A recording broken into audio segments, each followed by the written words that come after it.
So friends, आज हम एमडीएच मसाला company के ओनर महाशय धर्मपाल गुलाटी जी के लाइफ स्टोरी की बात करेंगे, जिनको शुरुआती समय में कैसे संघर्षों का सामना करना पड़ा, वे कैसे एक टांगे वाले से एक सक्सेसफुल बिजनेसमैन बने। सो फ्रेंड्स, इस कहानी की शुरुआत होती है 1923 सिलकोट पाकिस्तान से, जहाँ पे महाशय धर्मपाल गुलाटी जी का जन्म हुआ। तो उनके पिताजी का नाम महाशय चुन्नीलाल गुलाटी था और उनकी माँ का नाम माता चनन देवी था। उनके पिताजी एक सोशल ऑर्गेनाइजेशन में काम करते थे और उन्होंने कुछ समय बाद इसी ऑर्गेनाइजेशन में उन्होंने मसाला कंपनी को भी स्टार्ट किया था, जिसका नाम महाशयन दी हट्टी प्राइवेट लिमिटेड डेगी मिर्ची वाले था। फ्रेंड्स, कहा जाता है कि जो धर्मपाल जी का परिवार था वो पहले से ही धार्मिक था और फ्रेंड्स वे सभी आर्य समाज से जुड़े हुए थे। और फ्रेंड्स, कहा जाता है कि जो महाशय धर्मपाल गुलाटी जी थे उनका मन पहले से ही पढ़ाई में कम लगता था, इसलिए उन्होंने 5वीं कक्षा के बाद पढ़ाई छोड़ दी, जिसके बाद वे अपने पिताजी के बिजनेस में हाथ बटाने लग गए। और फिर इसी तरह समय बीतने लगा, जिसके बाद भारत की आजादी की लड़ाई में महाशय धर्मपाल गुलाटी जी ने पार्टिसिपेट किया। इस 7 सितंबर 1947 में अपने परिवार के साथ भारत आ गए और फिर वह भारत आके अमृतसर के रिफ्यूजी कैंप में आकर गुजारा करने लगे। बाद उनके और उनके पिताजी का खड़ा किया हुआ बिजनेस पूरी तरह से खत्म हो चुका था और अब पूरा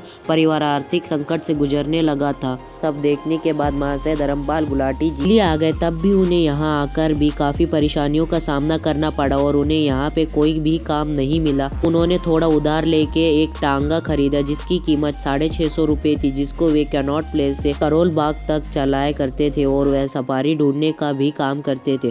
और फ्रेंड्स, महाशय धर्मपाल गुलाटी जी को इस काम इतने भी पैसे नहीं मिल रहे थे कि वो अपने परिवार के खर्च को ठीक तरीके से चला पाए। और ये सब देखते हुए उन्होंने 1948 को अपना पुराना बिजनेस शुरू करने की ठानी और फिर उन्होंने इसी एक छोटी से झोपड़ी में इस मसाले को बेचने की ठानी। और फिर गुलाटी परिवार को इस बिजनेस का नॉलेज पहले से ही था, तो ये बिजनेस बहुत जल्दी ही फायदे में आ गया और फिर उन्होंने कुछ पैसे इकट्ठे कर लिए। जिसके बाद 1953 में उन्होंने चांदनी चौक में एक दुकान किराए पे ली और वहाँ पे उन्होंने अपनी दूसरी ब्रांच भी खोल ली। जिसके बाद 1954 में उन्होंने रूपक स्टोर नाम से एक दुकान की शुरुआत की, जो कि भारत का सबसे पहला मॉडर्न मसाला स्टोर बना, जिसको बाद में महाशय धर्मपाल गुलाटी जी ने अपने भाई सतपाल गुलाटी को सौंप दी। फिर बाद में 1959 में महाशय धर्मपाल गुलाटी जी ने अपनी खुद की मसाला फैक्ट्री खोली, जिसका नाम एमडीएच रखा, यानी कि महाशयन दी हट्टी लिमिटेड। और अब तक महाशय धर्मपाल गुलाटी जी को बिजनेस की इतनी समझ हो गई थी कि उनका ये काम बहुत जल्दी ही ग्रो हो गया और फिर एमडीएच मसाला कंपनी केवल भारत में ही नहीं बल्कि Switzerland, USA, Japan, Canada, Europe, south east Asia, UAE और सऊदी अरेबिया और भी 100 से भी ज्यादा कंट्री एक्सपोर्ट किया जाता है। और फ्रेंड्स, महाशय धर्मपाल गुलाटी जी को 2019 में पद्म भूषण अवार्ड से भी सम्मानित किया गया था।